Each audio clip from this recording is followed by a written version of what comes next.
Hi, I'm Zibby Owens, and you're listening to the award-winning podcast, Moms Don't Have Time to Read Books. If you like this podcast, you will love my new anthology called Moms Don't Have Time to Have Kids. Check it out, and you'll hear from 49 authors about all sorts of things moms don't have time to do. All the authors have been on this podcast. Also, check out my TikTok with Zibby and Tracy, my other podcast, Sex Talk with Zibby and Tracy. Check out Moms Don't Have Time to Write on Medium. And of course, my new publishing company called Zibby Books. And now back to our daily author interview site and a quick hello from some of my kids. Hi. Hi. Hello. Enjoy the show. Poppy Harlow is the author of The Biggest Little Boy, A Christmas Story. Poppy is a twice Emmy-nominated journalist who co-anchors the morning edition of CNN Newsroom and hosts the successful podcast Boss Files with Poppy Harlow. Originally from Minnesota, she now lives in Brooklyn, New York with her husband, Sinisa, and their children, Sienna and Luca. You can visit her online at Poppy Harlow CNN. Welcome, Poppy. I'm so excited to discuss The Biggest Little Boy, A Christmas Story, your new children's book. I'm so happy to be here, Zibby. Thank you. The hero mom of 4. Hero mom who, works at CNN, commutes to Yale to go to law school. I mean, 2 kids. I mean, please, seriously.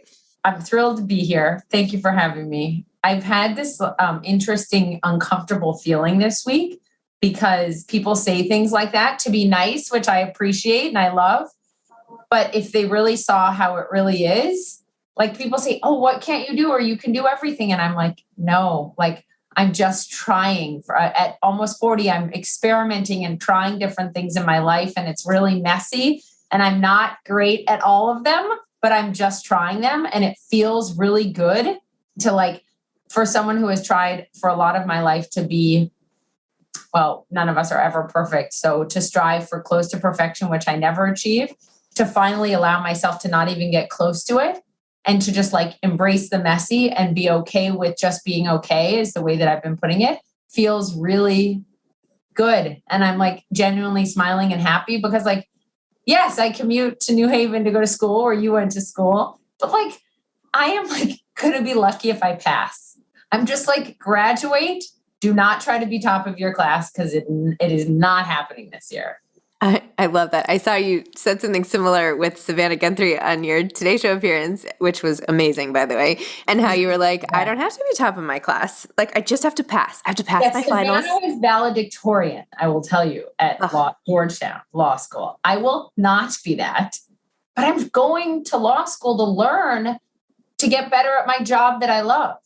And to work, by the way, Zibby, for this incredible, I've been at CNN since 2008, so many years, this incredible employer, my boss, Jeff Zucker, who not only said, yes, you can go, we're encouraging you, we will make this work.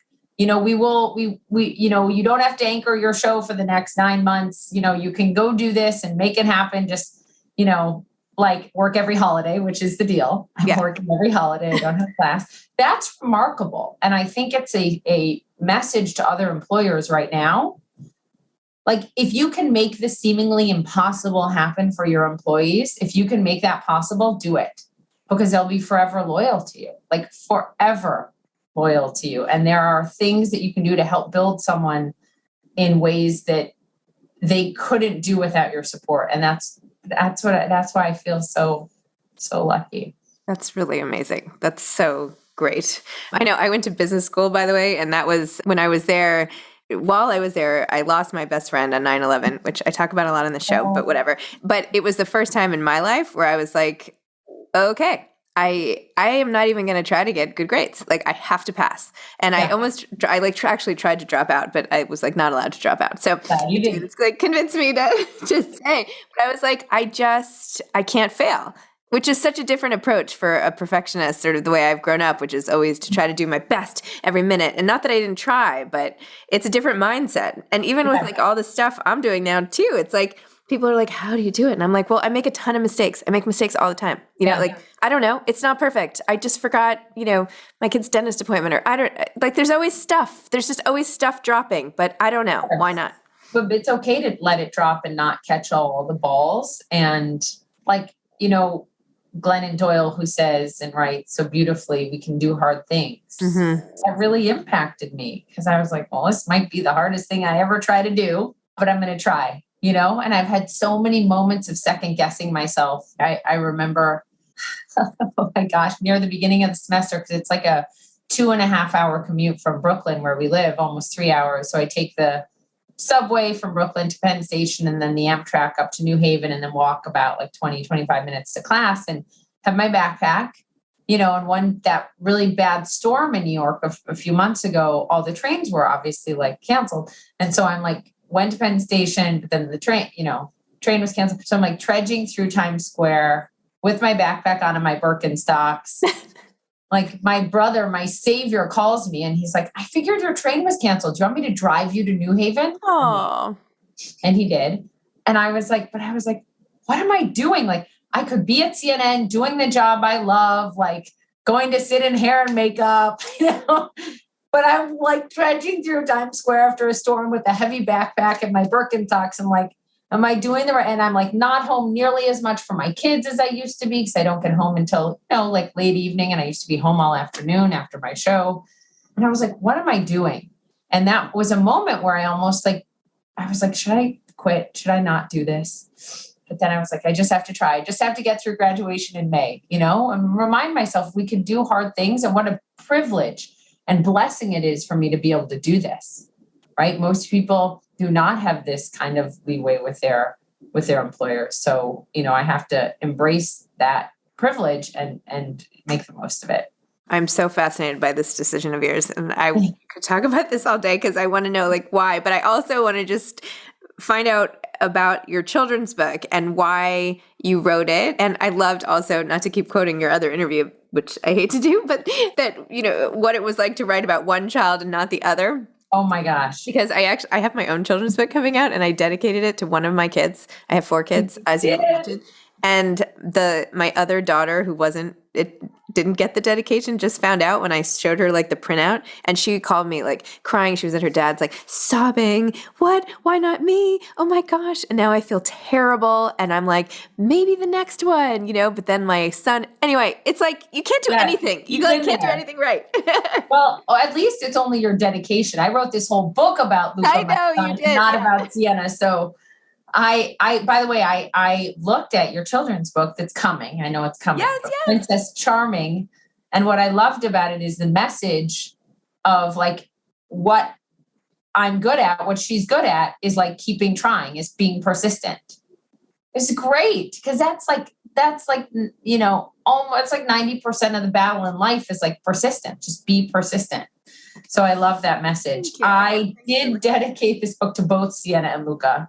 But this was my 2 kids. But this was my way of trying to make up for only writing a book about Luca. And by the way, Sienna's book is like very in the works, so it's coming. Good. The reason I wrote it just happened. It was a kind of a true story. I was carrying Luca about, how children's books go. It takes a long time to get them illustrated and COVID delays of shipping and everything. But I was walking through the Christmas tree market in Brooklyn on Court Street with Luca and the baby Bjorn, or holding him or something. And he reached out to grab a Christmas tree and like almost pulled the big Christmas tree over. And I was like, this would be a great book. And so I wrote the idea down in my to-do task list as I do everything. And then I just started writing it, and it took like months. And then I got in touch with Tina Dubois, who's my fabulous book agent at ICM. And then Tamar, my publisher at Penguin. And, we made some tweaks to it, and then found this great illustrator, Ramona Kalitsky, who has just brought it to life, really brought it to life. But, the idea was like, how do I teach my kids? Yeah, there's her beautiful art. It's so great. I mean, people on the podcast, I'm doing this on visual, like I'm holding up the book to show Poppy, and it's just really, so and she even added sparkles. Look at the sparkles. I know, I can feel it. You can on top. You have your hand over it. They like pop out, Exactly. But the idea was, the message in the book is, it's not all about big things.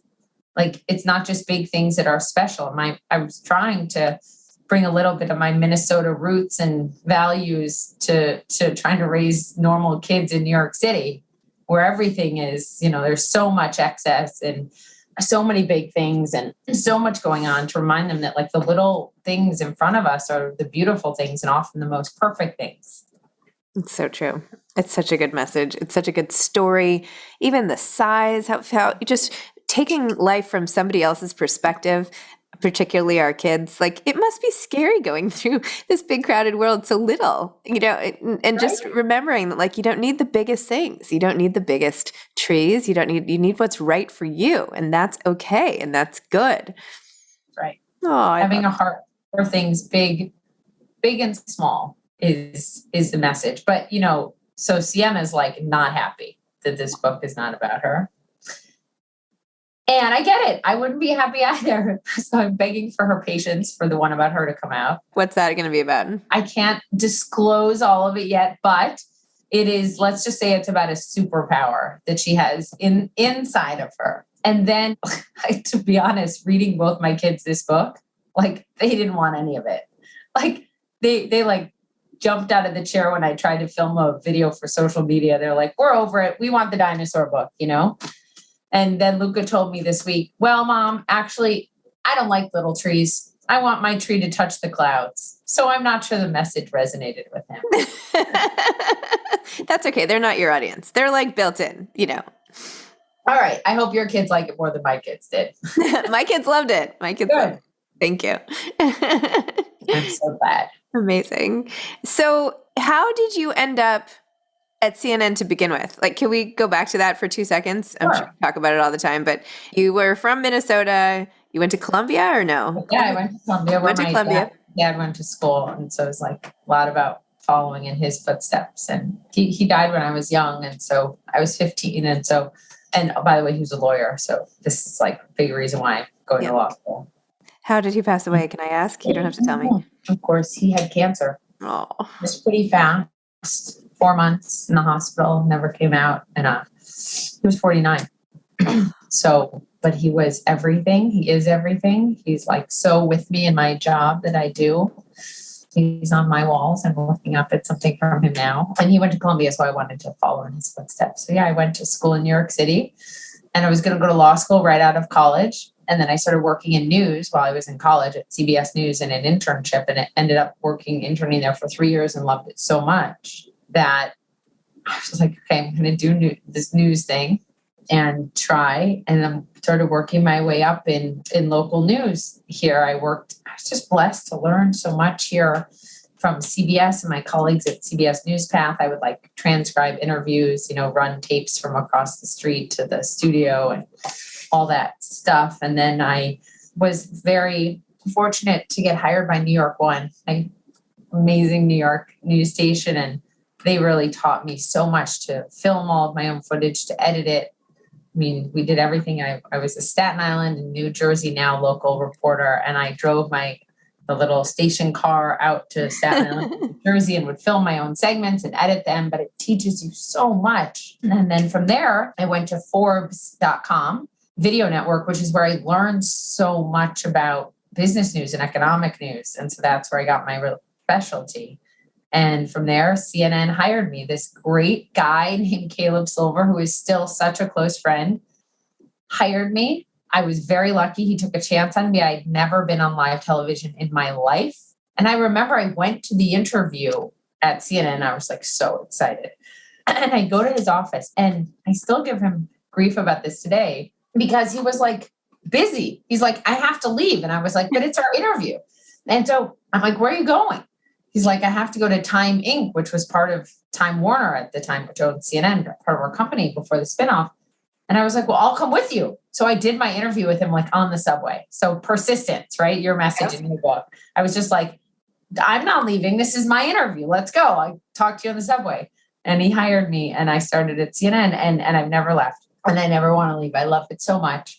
And then the market crash, remember 2008 financial crisis. So here I'm a business and economics reporter, and I'm down at the stock exchange, but I was like junior reporter, only hired to do the website.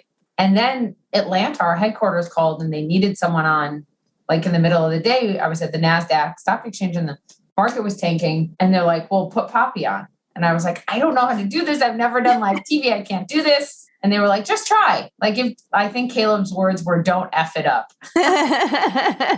And so I tried not to. And then they wanted me next hour. And I was like, okay, I guess I was okay. And that was the beginning. Wow. That's amazing. And now you're going back to school. It's wild. It's great. And so what is the show, by the way, that you're doing on the side, the CNN Plus? Yeah. So this is exciting. I can't tell you what the show is. Sorry. But I can tell you we launch in the first quarter, and it is a show that I travel for. So basically every Friday I don't have class. Mm-hmm. And so Fridays I travel with this great team of producers, and we get to talk to some really fascinating people about their journey and their stories. And it's long form, which is what I love, and no commercial breaks. Wow. And it will all stream on CNN Plus in the first quarter. So that's been a real highlight and joy for me to get to do. So what else is on your big to-do list? Like, I want to peek at the list. Like, what else is on it? Here's my to-do list of all the people to write thank you notes to today. That's my immediate to-do list. I really, for one of the first times in my life, don't really know what's next. And I'm really happy and fine with that. Meaning I'm going to stay at CNN. I love CNN. I have a contract here, and I hope to be here for a very long time. I will go back to our show, the show that I get to co-anchor with my friend Jim every morning. I'll go back to that at the end of May, maybe June 1st. Maybe I'll try to sneak in a week off after finals in May. And I'd love to keep doing stuff with CNN Plus, whether it's a different iteration of this new show or we continue this new show. I'd love to do that. But the reason I'm going to school, it's not a full law degree. It's a master's in law. So it's me and the 1Ls, like me and the 25-year-olds who are all so flipping smart. I'm like, they just blow me away. Did you read 1L by Scott Turow? Of course I did. It completely terrified me. That book is about Harvard Law School. I know, but still. Very different. Okay, close enough. Yale Law School, believe it or not. And so I read that book and it was terrifying, but so well written. I want to find a way to use what I learned this year. Obviously, I will apply it to my job. And a big reason I went was to learn more, especially about constitutional law and criminal law, things that we cover so much, and civil procedure. But beyond just informing me for the interviews we do and giving me a better base knowledge, I hope that it will in some way tie into some other work that I can do to help people. Next semester, I'm hoping I get in. There's a class called Capital Punishment that I really, really, really want to take by Professor Stephen Bright, who has, I think, argued the most death penalty cases and won the most death penalty cases before the Supreme Court of anyone in history. And Brian Stevenson of Equal Justice Initiative was a student of his. And I hope I get in. I don't know. I bid for the class, so we'll see if I get in. But I filmed quite a few times in prisons and reported on the criminal justice system. And so I hope that there's something I can take from that course and from my peers in school that can be helpful to society. And I just don't know what that is yet. That's okay. It'll all unfold organically, as my husband says. Figure it out. Exactly. Do you have any time to read? Little, which is why your podcast is so great. Mom's gonna little, but I'm reading. I just read this book that changed me in a great way called The Second Mountain by David Brooks. Okay. I have not read that yet. Really love it. And it's about, I think the subhead is the quest for a moral life. And even in the first few pages, he talks about how many of us climb this sort of professional mountain. And then we get to the top and then we're like, oh, is that it? Mm-hmm. Oh, there's got to be more of meaning, of substance than what I have achieved or what we as a team have achieved. And so it's about that second mountain that we all climb to what a moral life is for us and there's a lot of spirituality in the book. And I really, really would recommend that to people because I sort of think I may be at the base of my second mountain in life as a parent, as a wife, as a friend, as a colleague, as a professional. And I have no idea what is going to be at the top of that mountain. Well, it's exciting, right? Because then you have all the. But I mean, books sit on my bedside table like constantly and don't get read constantly. Yeah. Just like, I'm like trying to read my law school stuff. Yeah. Well, I don't know how it would On be. the train. That's what the train's for. Yeah. And you do that every day? Or you do it 4 days a week. Yeah. Monday through Thursday. Oh my gosh. Yeah. This week I'm not skipping class. You want to just stay up there? I could, but I got these 2 little munchkins, Yeah. And I like to tuck them in at night. Yeah, that's true. I guess I would probably do that too. Yeah. All right. Well, I won't try to change your whole commuting schedule. But that is something I would do. Next semester, I think if I get into this class, it's an evening class. So I think I will try to stay one night up there. Yeah. But I mean, this is like I've been calling my husband lately the Miracle Man, which of course he loves. Because I was just thinking, there's just he's got like a super demanding job and like lots of people that report to him. He works in consulting at Ernst & Young. And it's like Sienna was home from school this week because doing virtual school, and he did that with her all day or last week, whatever it was, while he was doing his job because I was in New Haven, I mean, he just really it's just never been he's never questioned or thought that any part of parenting was more my job than his, which is the only way that I could do this, and is a testament to him and to his parents who raised him that way, both working as well. So my Miracle Man, he'll get that title till I get mad at him again. How did you meet him? I met Sinisha is his name. I met him in Minnesota at our favorite restaurant. It's not there anymore, called Filio's in Calhoun Square in 2005, long time ago, right after college. And we did long distance for 5+ years, Minnesota, New York, because I was working in news and he was trying to build his career in Minneapolis. And, we made like no money. That's what I think I made $28,000 a year as a journalist. I mean, I was an entry level and saved every penny to go on to buy a flight or, to get home to Minnesota on what was then Northwest Airlines, and the same thing for him. And, it actually is everyone says, how did you do long distance for so long? It was actually great for us because we really got to know each other slowly and become friends first, and then work on our own careers so that when we were in the same city, we had sort of established ourselves more and could start building a life together. Oh, that's so nice. I love it. Well, you're lucky to have him. That's awesome. Yeah. I think it was Sheryl Sandberg at Facebook who wrote in her book a long time ago, the most important decision you'll ever make in life is who your partner is. Mm-hmm. And her husband, Dave, passed away so young. I think that's definitely true, because you got to have someone who's supportive of, many different aspects of your life if you're going to try different crazy things. It's hard to get everything right. By the way, can I say one thing, Zibby? Yes, of course. I listened to a bunch of your podcasts, and you did one with this guy whose book I love, Matthew Barzin. Yeah. Barzin, and his book is The Power of Giving Away Power. Yeah. And you said something in it. You said at one point that you're not a leader. He was talking about the presidents and queens, and you talked about yourself. And the reason I bring that up is because you are such a leader. And I have always said that about myself. And I've always said, I'm in this fellowship group, the Henry Crown Fellowship, with all these amazing business people and CEOs, and they're all the boss and they're way more powerful than me.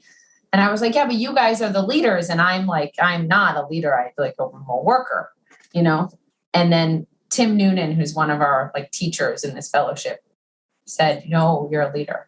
And no one had ever talked to me like that. And so now I try to tell myself I'm a leader. And when I heard you say that, I wanted to tell you that you're a leader for all of us, parents, not just mothers, parents, entrepreneurs, trying things, missing dentist appointments, making the messy work.